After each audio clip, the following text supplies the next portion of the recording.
Estaba atada a esa silla en un almacén oscuro, con la cabeza latiéndome como un tambor de guerra. El olor a polvo y metal, la humedad del cemento.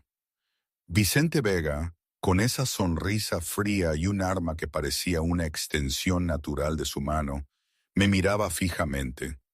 ¿Preparada para tu charla más larga, señorita María?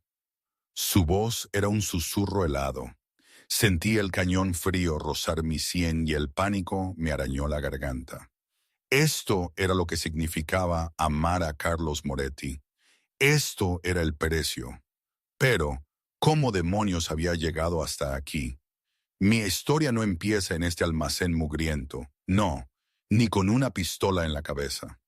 No, todo comenzó hace... ¿cuántos meses ya? Ni idea, la verdad. Los días se mezclaban, los turnos se hacían eternos. Pero fue una noche de perros, una de esas noches lluviosas de otoño en Carabanchel, cuando la única luz que se veía venía de los faroles parpadeantes y del neón rosado del rincón de Ana, mi diner. Yo, María, estaba lavando tazas, con el piloto automático puesto. La hora, las 3 de la mañana. El campanilleo de la puerta me sacó de mi letargo. Entró un hombre, o mejor dicho, un fantasma, alto, oscuro, con una mancha de sangre extendiéndose por su camisa blanca, tiñendo la tela cara como si fuera un macabro bordado. Su visión se tambaleaba y se sujetaba a lo que podía. 3 tipos en la barra se evaporaron, el cocinero se esfumó y hasta Ana, la dueña, encontró algo urgentísimo que hacer en el almacén. ¡Qué novedad! Todos conocían a Carlos Moretti, el amo y señor de Media Capital. Todos sabían que no se ayuda a los que están con él, y menos si lo ven herido. Pero yo no lo vi. No vi al temido mafioso, no. Solo vi a un hombre herido, tropezando, a punto de caerse sobre mi suelo recién fregado. Y en ese instante, no sé, algo hizo clic dentro de mí. Una voz que me decía que no podía, simplemente no podía, darle la espalda a alguien que se desangraba. Se desplomó en uno de los taburetes de la barra, respirando con dificultad. Dios mío, se me escapó el aliento, dejando caer la cafetera con un golpe sordo. ¿Está herido? Él gruñó algo sobre estar bien, necesitar un teléfono, pero yo ya estaba en movimiento. Mis manos, sin que se lo pidiera, buscaron el botiquín.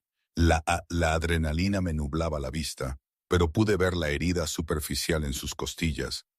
Esto va a doler, le advertí, arrodillándome frente a él, entre sus piernas, sintiendo la cercanía de su cuerpo, el olor a sangre y a una colonia cara, inconfundible. Mis dedos desabotonaron su camisa hecha jirones, su piel cálida bajo mis manos temblorosas. Un escalofrío me recorrió la espalda. No era miedo, no exactamente. Era la extraña conciencia de que algo importante estaba sucediendo. Él me preguntó por qué le ayudaba, su voz ronca y desconfiada. Levanté la mirada y nuestros ojos se encontraron, los suyos, oscuros como el mismo infierno, y los míos, que Ana siempre decía que parecían miel. Porque se está desangrando en mi suelo y no soy la clase de persona que deja tirado a alguien que necesita ayuda, le contesté. Incluso si ese alguien era Carlos Moretti. Y sus ojos cambiaron, se suavizaron, y en ese momento, por un segundo, vi algo más que peligro.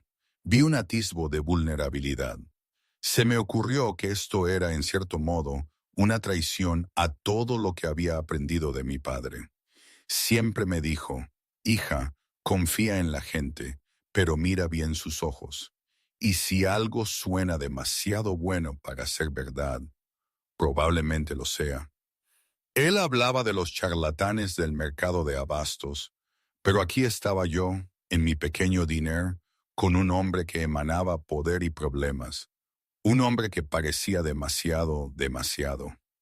demasiado peligroso, demasiado atractivo, demasiado irreal. Y yo estaba allí, con las manos manchadas de su sangre, pensando en qué hubiera dicho mi padre.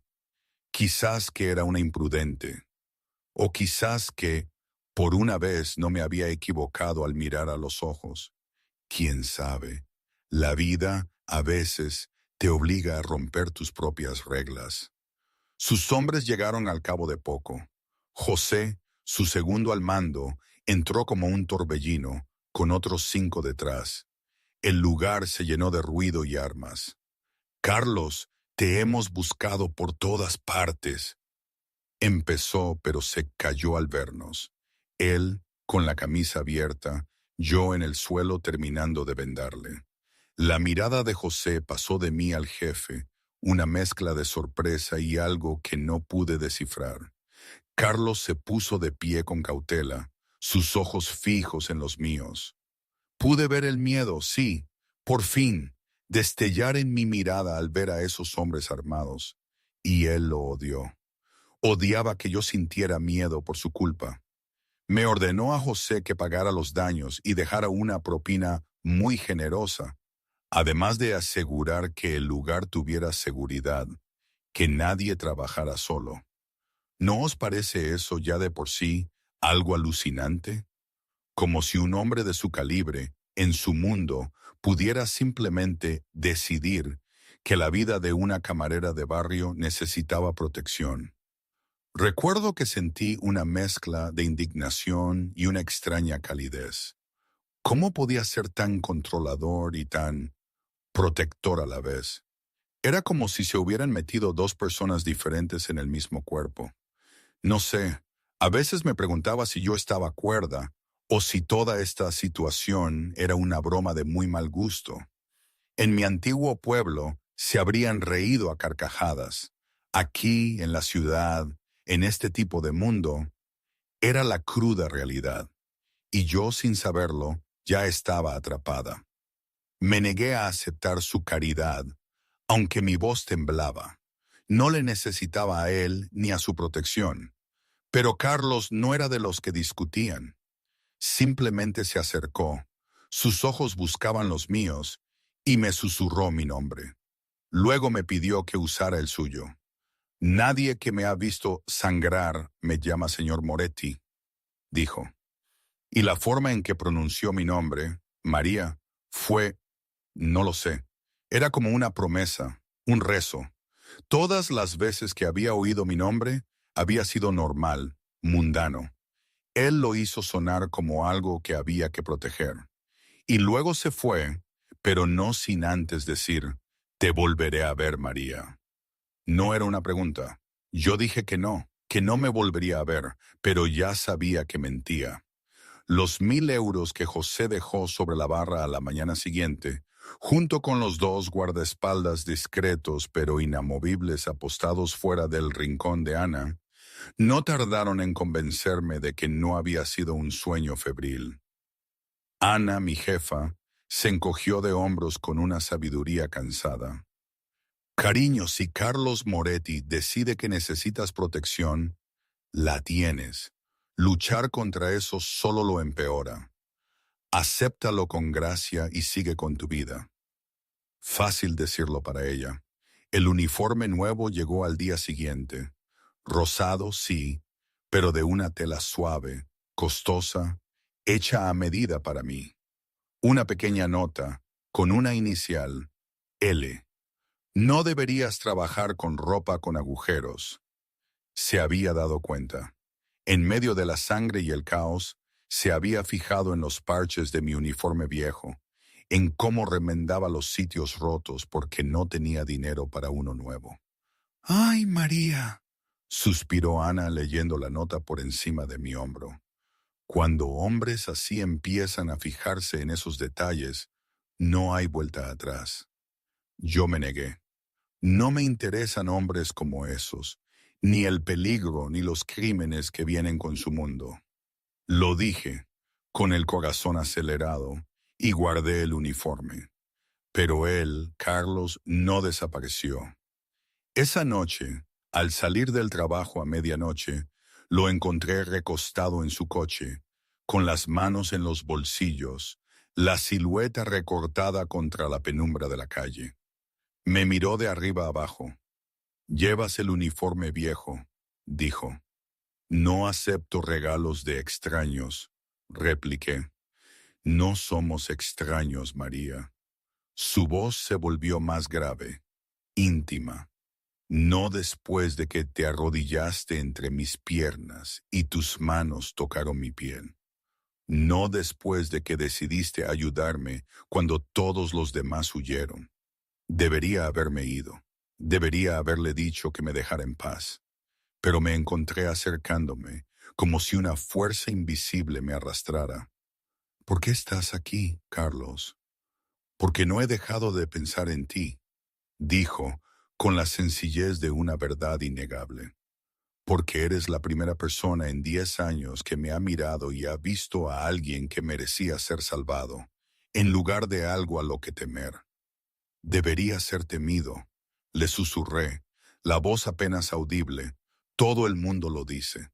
Todo el mundo tiene razón».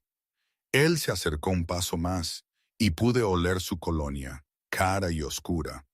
«He hecho cosas terribles, María. Haré más cosas terribles. Pero no a ti, nunca a ti». Era una promesa peligrosa, demasiado peligrosa. ¿Quién era él para prometer eso? Ni siquiera me conocía. Él me pidió una cena. Una. Si no me gustaba, la seguridad se quedaría, pero él desaparecería. Era una idea terrible, la peor. Una cena, me oí decir, pero en un sitio normal, nada de restaurantes elegantes donde todo el mundo sabe tu nombre. Su sonrisa, devastadora, iluminó la noche. «Mañana a las 7». Y cuando le dije que no le había dicho dónde vivía, sus ojos no se inmutaron. «María, sé dónde vives desde 4 horas después de que me ayudaste. Lo sé todo de ti desde el amanecer. Es lo que hago». Debería haberme asustado, indignado, pero sentí una calidez extenderse por mi pecho. Una calidez que se parecía peligrosamente a la seguridad. «Eso da miedo», dije, pero sin acritud. «Eso es protección», corrigió él. «Hay una diferencia». Esa noche, en mi pequeño piso, hice lo que cualquier mujer moderna haría. Busqué a Carlos Moretti en Google. Los resultados me helaron la sangre. Crimen organizado, conexiones con asesinatos, extorsión. Fotos suyas en eventos de alto perfil, mujeres hermosas a su lado, su expresión siempre fría e intocable. Este era el hombre con el que había accedido a cenar. Este era el hombre cuyos ojos se habían suavizado al mirarme. Sonó mi teléfono, un número desconocido. «Me estás buscando, ¿verdad?». Su voz divertida resonó. «Lo siento». «Te lo dije, María, lo sé todo, y sé que estás asustada por lo que lees». Su voz se suavizó. «Pero también sé que no me tienes miedo a mí, no de verdad. ¿O no habrías aceptado cenar conmigo?». «Quizás solo soy estúpida», susurré. «No, eres valiente, lo bastante valiente como para ayudar a un extraño sangrando. Lo bastante valiente como para arriesgarte a algo que te aterroriza». Pausó. «No voy a hacerte daño. Esa es una promesa que cumpliré, incluso si rompo todas las demás». Colgamos. Me quedé tumbada en la cama, mirando el techo, sabiendo que mi vida acababa de cambiar de formas que aún no podía comprender. En algún lugar de la ciudad, Carlos Moretti, en su ático, contemplaba las imágenes de seguridad de una camarera con ojos color miel y aceptaba lo que su mundo, cuidadosamente controlado, se había convertido. Estaba obsesionado, completa e irrevocablemente, y prendería fuego a la ciudad entera antes de dejarla ir. Cambié de vestido 5 veces. Finalmente me decidí por un sencillo vestido azul que abrazaba mis curvas sin intentar nada. Mis manos temblaban al ponerme el labial. Nervios, me dije, no anticipación, solo una cena con un capo de la mafia, perfectamente normal. Nada de qué preocuparse, excepto quizás acabar asesinada y tirada en el río. La llamada llegó exactamente a las 7.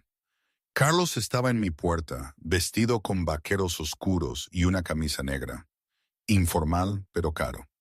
Sus ojos me recorrieron con una intensidad que me hizo arder la piel. «Estás hermosa», dijo, con la simpleza de un hecho. «Eres puntual», le respondí, cogiendo mi bolso antes de arrepentirme. El restaurante que había elegido era un pequeño italiano en Triana, familiar e íntimo, lejos de los lugares de alto perfil donde su presencia atraería atención. Había cumplido su promesa. Un sitio normal. «Mi abuela solía traerme aquí», dijo Carlos mientras nos acomodábamos en un rincón.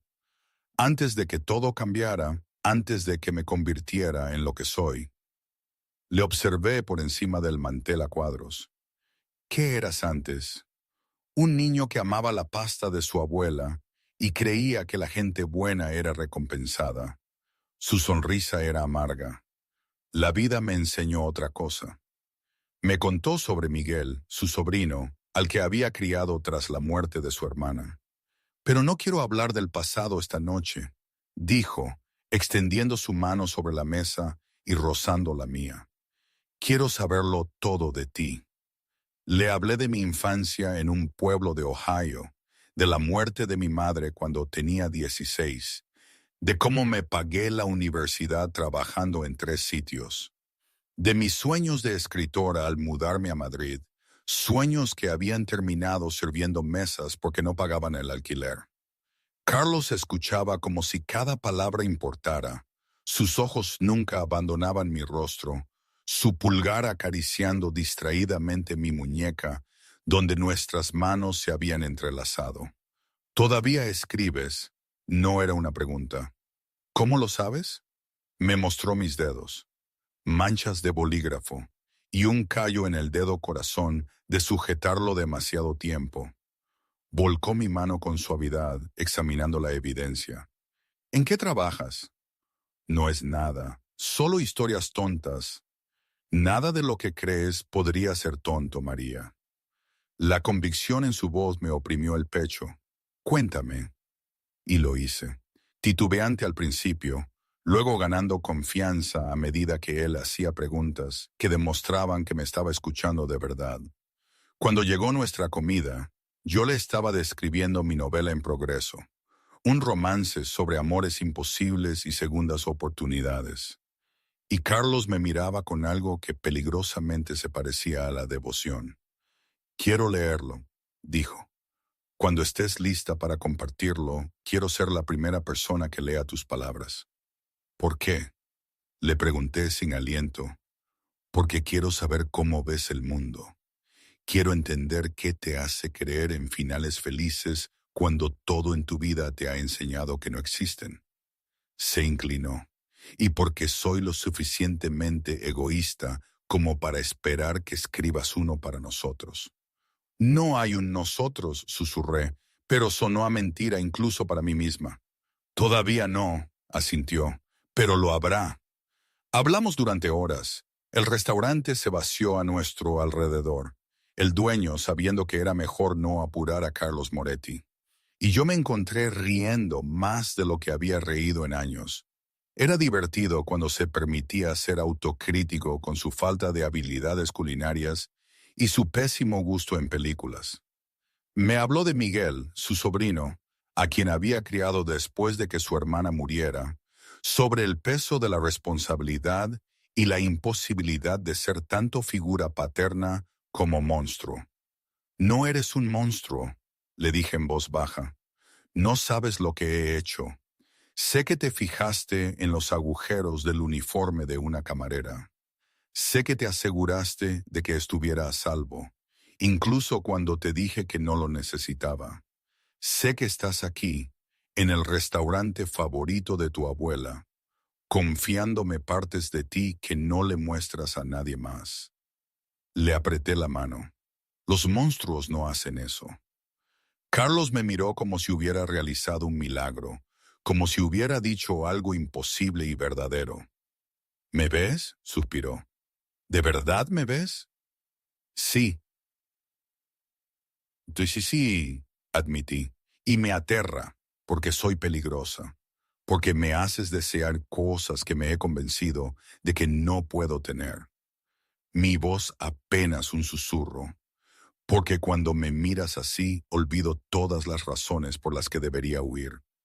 Entonces no huyas, dijo Carlos, su voz ronca de necesidad. Quédate, arriésgate a algo imposible. Déjame demostrarte que no todo lo peligroso te hará daño. Debería haber dicho que no. Debería haberme protegido. Debería haber recordado que hombres como él no terminaban con mujeres como yo. Que los cuentos de hadas eran ficción y los capos de la mafia no tenían finales felices. Pero cuando se levantó y me tendió la mano, se la tomé. El viaje de vuelta a mi apartamento transcurrió en un silencio cargado, la mano de Carlos descansando posesivamente en mi muslo, mi corazón acelerado con una mezcla de anticipación y miedo. Cuando llegamos a mi edificio, tomé una decisión que lo cambiaría todo. «Pasa», le dije, «por favor». Sus ojos se oscurecieron. «María, si entro, no voy a querer irme. No voy a poder mantener mis manos alejadas de ti. Así que, a menos que estés absolutamente segura». «Estoy segura», le interrumpí, mi voz más firme de lo que me sentía. «Nunca he estado más segura de nada».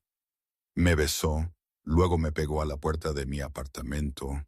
Sus manos ahuecaban mi rostro como si fuera algo precioso y frágil. El beso fue suave al principio, tanteando, buscando permiso, pero cuando gemí y me arqué hacia él, se volvió hambriento y desesperado. Años de soledad y deseo se derramaron entre nosotros. Dentro de mi apartamento, la ropa desapareció entre besos. Las manos de Carlos recorrían mis curvas con reverencia, susurrando palabras en italiano contra mi piel que sonaban a oraciones. Fue gentil y exigente a la vez, tomándose su tiempo para aprender lo que me hacía jadear, lo que me hacía temblar, lo que me hacía gritar su nombre. Cuando finalmente nos unimos, sentí que algo fundamental cambiaba dentro de mí. Esto no era solo físico, era conexión y pertenencia, y la aterradora comprensión de que me estaba enamorando de un hombre que vivía en las sombras. Después, yacimos enredados en mis sábanas, los dedos de Carlos dibujando patrones en mi hombro desnudo, mi cabeza sobre su pecho, escuchando el latido de su corazón. «Necesito decirte algo», dijo Carlos en voz baja. «Mi mundo es peligroso. La gente con la que hago negocios no entenderá lo que eres para mí. Te verán como una debilidad, como una ventaja. Si estás conmigo, de verdad conmigo, tu vida nunca volverá a ser la misma». «¿Eso soy para ti?», le pregunté, mirándole. «¿Debilidad?». «No». Sus brazos se apretaron a mi alrededor. «Eres todo. Eres lo primero real que he sentido en 10 años.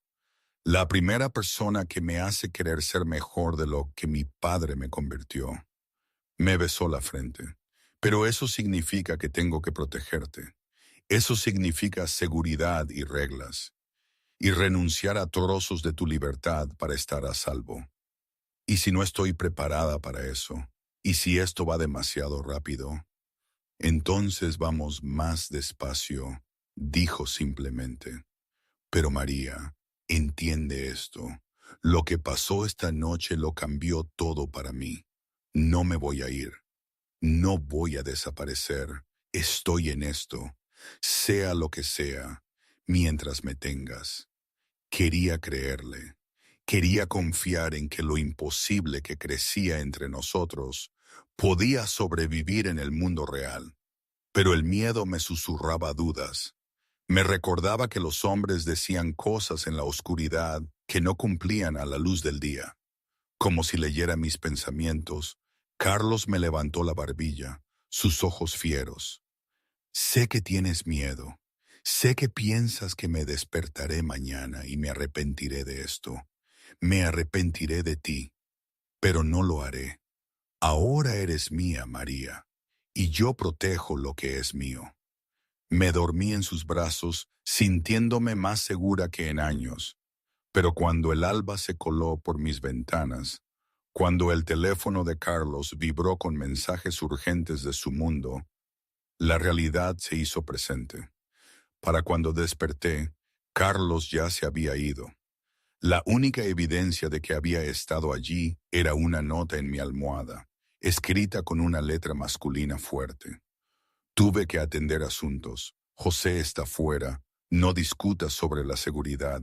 Te llamo esta noche. Eres mía, bella. Nada cambia eso. Sé. Me quedé mirando la nota, el pecho oprimido por emociones que no podía nombrar. Se había ido, tal como había temido la mañana después, y había desaparecido de nuevo en su peligroso mundo, dejándome con guardias y promesas que quizás no significaban nada. Me dije a mí misma que era mejor así. Una noche perfecta era suficiente. Podría volver a mi vida normal, a mi vida segura, y fingir que Carlos Moretti había sido un hermoso sueño. Pero esa tarde, cuando terminé mi turno y lo encontré esperándome fuera del rincón de Ana, apoyado en su coche con flores en la mano y una disculpa en sus ojos, sentí como mis cuidadas barreras se agrietaban. Lo siento, dijo Carlos, acercándose a mí. Tuve que solucionar una situación esta mañana y no pude despertarte, pero no he dejado de pensar en ti desde que me fui. No me debes explicaciones, dije, tratando de sonar despreocupada incluso mientras mi corazón se aceleraba. Fue solo una noche. No tenemos que hacerlo más de lo que fue. Sus ojos destellaron peligrosamente. Una noche, María. Anoche lo fue todo. Y si crees que voy a dejar que lo descartes como si no significara nada, te equivocas. ¿Qué quieres de mí, Carlos? Todo, dijo simplemente. Quiero que seas mía oficialmente, públicamente. Quiero que todo el mundo sepa que estás bajo mi protección, que hacerte daño significa guerra con mi familia. Eso es una locura, apenas nos conocemos. Sé que tomas el café con demasiada crema. Sé que te muerdes el labio inferior cuando estás nerviosa. Sé que tienes una cicatriz en el hombro izquierdo por un accidente de coche cuando tenías 12 años. Sé que sueñas con publicar un libro y vivir en un apartamento con un ventanal donde puedas escribir. Se acercó. Sé el sonido que haces cuando te beso el cuello y exactamente cómo hacer que te derrumbes en mis brazos. Dime de nuevo que no te conozco. Mi aliento se cortó. Esto va demasiado rápido. Entonces iremos más despacio. Pero no me voy a ir. Ni ahora, ni nunca. Su mano ahuecó mi mejilla. Dame una oportunidad para demostrar que esto es real. Eso es todo lo que pido. Debería haber dicho que no. Debería haber protegido mi corazón. Pero al mirar a los ojos de Carlos, viendo la vulnerabilidad bajo el peligro, me encontré asintiendo. Está bien, susurré. Lo intentaremos. Su sonrisa fue brillante y aliviada. Gracias. Me entregó las flores. Ahora, vamos, te llevo a cenar de nuevo, y esta vez no me voy hasta la mañana. Durante las siguientes semanas, mi vida se convirtió en una vorágine de momentos robados y una intimidad creciente. Yo seguía teniendo mi piso, sí, pero pasaba la mayoría de las noches en el ático de Carlos en Salamanca, poco a poco, integrándome en su vida. Conocí mejor a Miguel, su sobrino de 9 años. Era un chaval adorable, tímido. Se pegaba a Carlos como un chicle y verlos juntos me encogía el alma, ver la ternura de aquel hombre peligroso con el niño. Miguel me dijo en italiano que yo era guapa, sin saber que yo había estudiado el idioma. Sí, lo es, le respondió Carlos, despeinándole. Y es importante para mí, así que sé bueno. ¿Es tu novia? Sí, dijo Carlos sin dudar, sus ojos encontrándose con los míos. Es mía.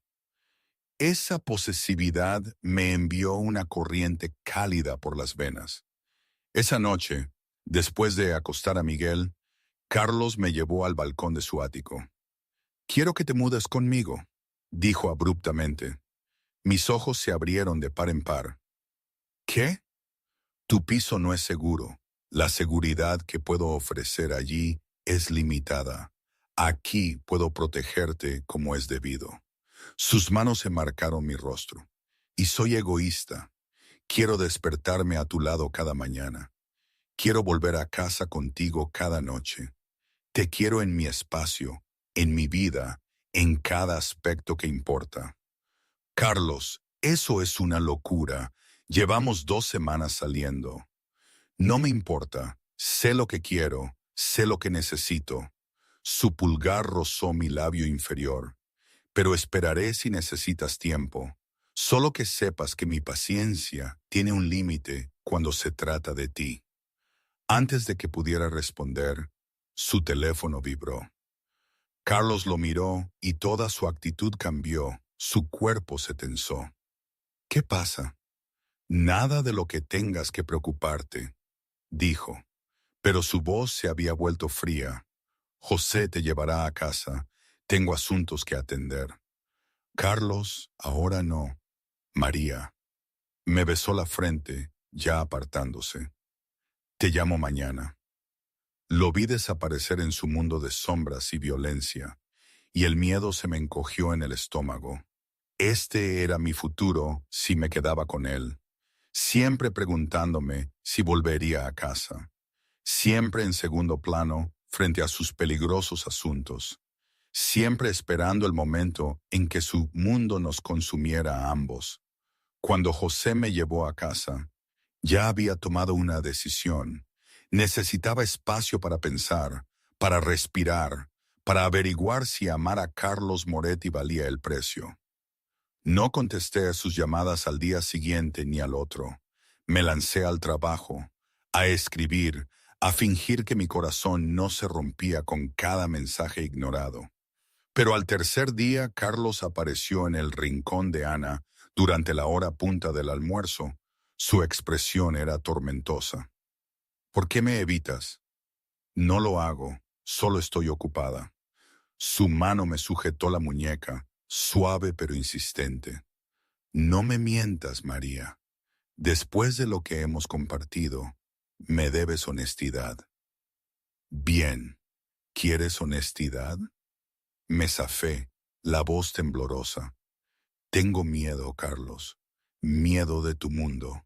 Miedo de preocuparme por alguien que podría desaparecer cualquier noche y nunca volver. Miedo de que me estoy enamorando de ti y que eso me va a destruir. El diner se había quedado en silencio, todo el mundo mirando. Carlos no pareció darse cuenta ni importarle. «Te estás enamorando de mí», repitió, su voz áspera de emoción. «Eso es lo que sacas de todo esto. Eso es lo único que importa». Se acercó, acorralándome contra la barra. «Porque yo ya estoy enamorado de ti, María. Completamente, irrevocablemente. Llevo enamorado de ti desde que te arrodillaste entre mis piernas y decidiste salvarme cuando todos los demás huyeron». Mi aliento se cortó. «Carlos, sé que mi mundo es peligroso. Sé que te estoy pidiendo que des un salto de fe, pero no voy a desaparecer. No voy a dejar que te pase nada. Y por supuesto, no voy a perderte porque tienes demasiado miedo de confiar en lo que tenemos. ¿Cómo puedes estar tan seguro?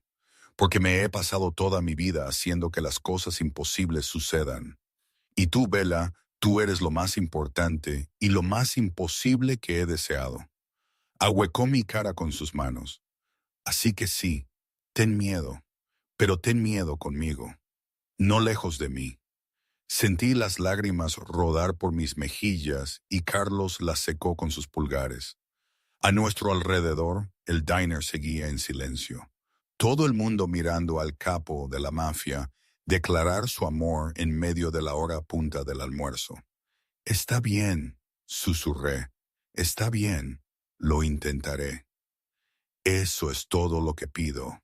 Me besó entonces, profundo y posesivo, reclamándome delante de todos. Y cuando nos separamos, vi algo en sus ojos que se parecía al para siempre.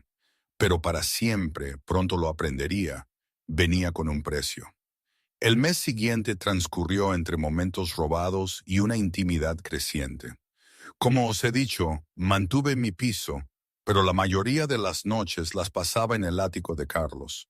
Empecé a encajar en su vida. Le echaba una mano a Miguel con los deberes, preparaba cenas mientras Carlos se ocupaba de sus asuntos. Conocía más de su gente, a José, que de amigo se convirtió en hermano, a su tía Ana, que me trataba como si ya fuera de la familia. Pero también vi el lado oscuro, las reuniones de madrugada, la sangre en sus camisas que él intentaba esconder, yo lo sabía. Las llamadas donde su voz se volvía fría y mortal. Carlos intentaba protegerme, lo sé, pero fragmentos de su mundo se filtraban. Una noche me desperté y lo encontré en el balcón, a las 3 de la mañana, con una copa en la mano, mirando la ciudad con ojos atormentados. No puedes dormir, le dije, rodeándole con mis brazos por detrás. Pensando en cómo mantenerte a salvo, admitió. Se avecinan problemas, María. Una familia rival está haciendo movimientos. Ya saben de ti. Saben que me importas. ¿Qué significa eso? Significa que te usarán para llegar a mí si pueden. Se giró en mis brazos, su expresión feroz. No dejaré que eso pase. He aumentado la seguridad. Los hombres de José te vigilan en todo momento, pero necesito que tengas cuidado. No vayas sola a ningún sitio. No te desvíes de tu rutina sin decírmelo. Carlos, no puedo vivir en una jaula. Vivirás como sea que te mantenga a salvo. Su voz era dura, autoritaria. Esto no es negociable. Luchamos entonces nuestra primera pelea de verdad. Le acusé de ser controlador. Él me acusó de no tomarme en serio el peligro. Terminó conmigo durmiendo en la habitación de invitados y él destrozando una botella de whisky en su estudio. A la mañana siguiente, Carlos se disculpó con el desayuno en la cama y promesas de ser menos dominante. Pero yo vi el miedo bajo sus palabras. Estaba aterrorizado de perderme. Esa tarde, en el rincón de Ana, un hombre que nunca había visto se sentó en una de mis mesas. Guapo, pero de una manera fría, traje caro y ojos calculadores. «Eres María García», dijo. No era una pregunta. La novia de Carlos Moretti. Las alarmas sonaron en mi cabeza. ¿Quiere algo de beber? Soy Vicente Vega. Quizás Carlos me haya mencionado. Su sonrisa era afilada. Dirijo la organización que ha tenido algunos desacuerdos con tu novio. Mi mano se apretó en la libreta de pedidos. No tengo nada que ver con los negocios de Carlos. Pero tienes todo que ver con Carlos, lo cual te hace muy interesante para mí. Se echó hacia atrás. Aquí está la cosa, señorita García. Tu novio tiene algo mío. Dinero que desapareció de un envío. Lo quiero de vuelta. Entonces háblalo con él. Oh, lo haré, pero quería conocer a la mujer que ha hecho débil a Carlos Moretti, la mujer por la que prendería fuego a la ciudad para protegerla. Los ojos de Vicente estaban fríos. Quería ver si vales la guerra que se avecina. Antes de que pudiera responder, Vicente se puso de pie y dejó un billete de 100 euros en la mesa. Dile a Carlos que nos pondremos en contacto. Y señorita García, ten cuidado. Las mujeres que aman a hombres como nosotros no suelen tener finales felices. Se fue, y mis manos temblaban tanto que tuve que apoyarme en la barra. Llamé a Carlos inmediatamente y llegó en 15 minutos, la furia grabada en cada línea de su cuerpo. ¿Vino a tu trabajo? ¿Se te acercó directamente? Carlos deambulaba por la trastienda del diner como un animal enjaulado. Eso es una declaración de guerra. ¿De qué está hablando? Carlos, ¿qué dinero? No importa. Lo que importa es mantenerte a salvo. Sacó su teléfono, ladrando órdenes en italiano rápido. No vuelves al trabajo, no hasta que esto esté solucionado. No puedes tomar esa decisión por mí. Mírame, espetó. Luego se contuvo, su expresión suavizándose. María, por favor. Vicente Vega es peligroso. Si está dispuesto a acercarse a ti en público, está dispuesto a llevarte. No puedo arriesgarme a eso. Vi el miedo en sus ojos y cedí. Está bien, pero solo hasta que esto termine. Solo hasta que termine, accedió, abrazándome. Lo prometo. Esa noche, la seguridad de Carlos me trasladó a una casa de seguridad fuera de la ciudad. Lo odié. Odiaba estar encerrada, pero entendí la necesidad. Vicente había dejado clara su amenaza. Durante 3 días, permanecí en la lujosa prisión mientras Carlos se ocupaba de asuntos de los que no se me permitía saber. Llamaba cada pocas horas, su voz tensa por el estrés, prometiendo que todo terminaría pronto. Al cuarto día se fue la luz. Mi corazón se aceleró al oír pasos en las escaleras, voces hablando en tonos bajos. El guardia de seguridad entró en mi habitación. Tenemos que moverla ahora. Pero era demasiado tarde. La puerta explotó y Vicente Vega entró con 4 hombres armados. Hola de nuevo, señorita García. Es hora de que usted y yo tengamos una conversación más larga. Intenté correr, pero fueron más rápidos. Algo me pinchó el cuello y la oscuridad me tragó entera. Y así volvemos al principio, ¿verdad? Estaba en un almacén. Tenía las manos atadas a una silla con bridas y la cabeza me estallaba. Vicente Vega estaba sentado frente a mí con una calma espeluznante. Lo siento por la entrada dramática, dijo. Pero Carlos ha estado ignorando mis llamadas. Pensé que un enfoque más directo podría llamar su atención.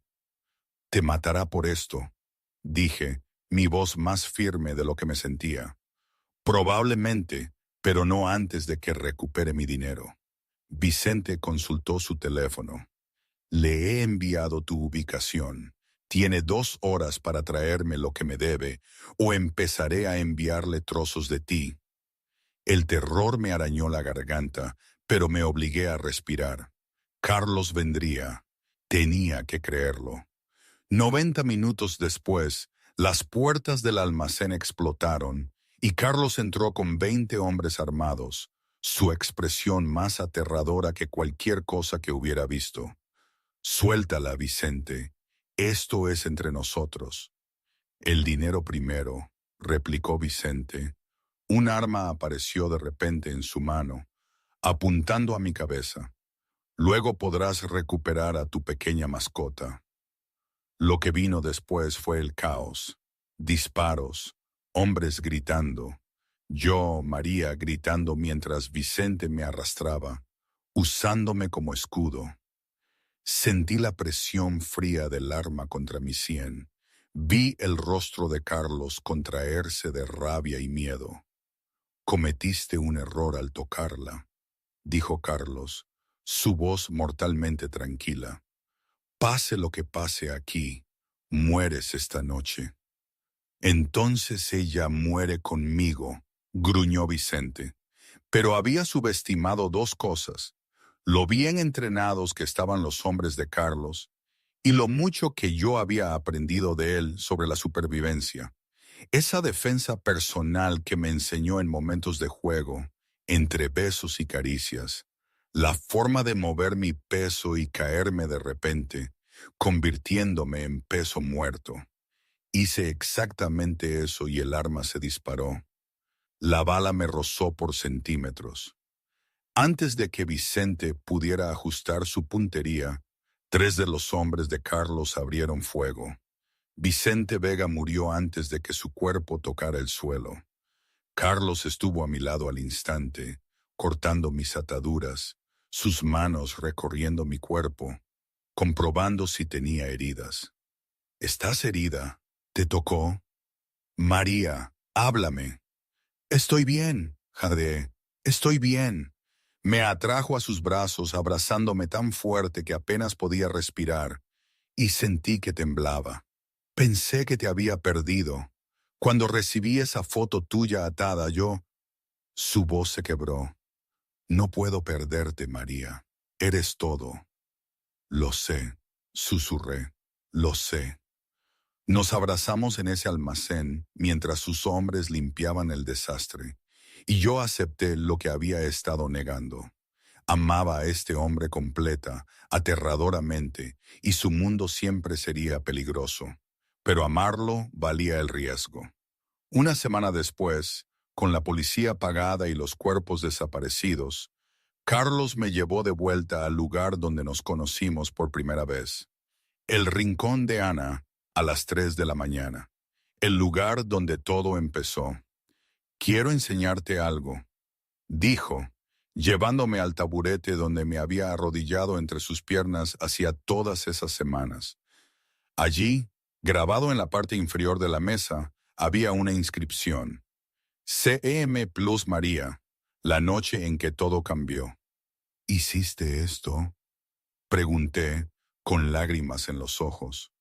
Después de que me fui esa mañana, antes de saber tu apellido, antes de saber nada excepto que me había salvado de más de una forma, se arrodilló igual que yo esa noche y sacó un anillo. María García, ¿te casas conmigo? ¿Aceptarás mi mundo, mi peligro, mi amor? ¿Me permitirás pasar cada día demostrándote que la gente buena puede obtener sus recompensas si son lo suficientemente valientes como para luchar por ellas? Miré al hombre arrodillado ante mí, al peligroso capo de la mafia con ojos gentiles, y supe mi respuesta. Sí, sí, me casaré contigo. Me deslizó el anillo en el dedo y me besó con toda la pasión y la promesa de un para siempre. Nos casamos unos meses después, una pequeña ceremonia, con Miguel como portador de los anillos y los hombres de José proporcionando seguridad. Yo llevaba un vestido blanco sencillo y flores en el pelo, y Carlos lloró cuando caminé hacia él. Un año después, tuve a nuestra hija en mis brazos, una hermosa niña con los ojos oscuros de su padre y el pelo color miel de su madre. Carlos estaba junto a la cama del hospital, su mano en mi hombro, mirándonos a las dos como si fuéramos milagros que le habían concedido a pesar de no merecerlos. ¿Cómo la llamaremos?, le pregunté. Algo que signifique esperanza, dijo Carlos en voz baja, porque eso es lo que me diste. Esperanza de que los monstruos pueden ser redimidos. Esperanza de que el amor es más fuerte que la violencia. Esperanza de que la chica que se arrodilló entre mis piernas para salvarme se quedaría para siempre. ¿Qué tal, Elena?, sugerí. Significa luz. Perfecto. Me besó la frente. Entonces las niñas, mis dos luces, mi todo. Años después, cuando la gente nos pregunta cómo nos conocimos, sonrío y digo que nos encontramos en el momento más oscuro de nuestras vidas y que nos elegimos el uno al otro cada día desde entonces. Escribí nuestra historia, claro, cambié nombres y detalles y se convirtió en mi primera novela publicada. En la página de dedicatoria simplemente escribí: para Carlos, quien me enseñó que arrodillarse para ayudar a alguien a levantarse nunca es debilidad. Es la forma más valiente de amar. Y en nuestra casa, colgada sobre la chimenea, Hay una foto enmarcada de aquel viejo taburete del diner con el mensaje grabado debajo. Un recordatorio de que a veces los hombres más peligrosos tienen la mayor capacidad para amar. Y a veces, un acto de bondad a las 3 de la mañana puede cambiar 2 vidas para siempre. Que si fue fácil, ni de cerca. Que si tuvimos más problemas, por supuesto. La vida con Carlos es un equilibrio constante en el filo de la navaja. Hay días en que el miedo vuelve a visitarme cuando una noticia en el periódico o una llamada a deshoras me recuerdan que el peligro siempre acecha. Y sí, a veces la incertidumbre es agotadora. Pero luego lo miro, o miro a nuestra Elena y sé que, de alguna manera, lo logramos. Fue una locura, un error para muchos, pero para nosotros se sintió como la única verdad posible. Y hoy, pues, no lo sé. A veces creo que fue lo mejor que me pudo pasar. A veces pienso que pude haber hecho un error garrafal. Probablemente un poco de todo. Así es la vida, ¿no? Nada es claro, nada es perfecto. Pero es la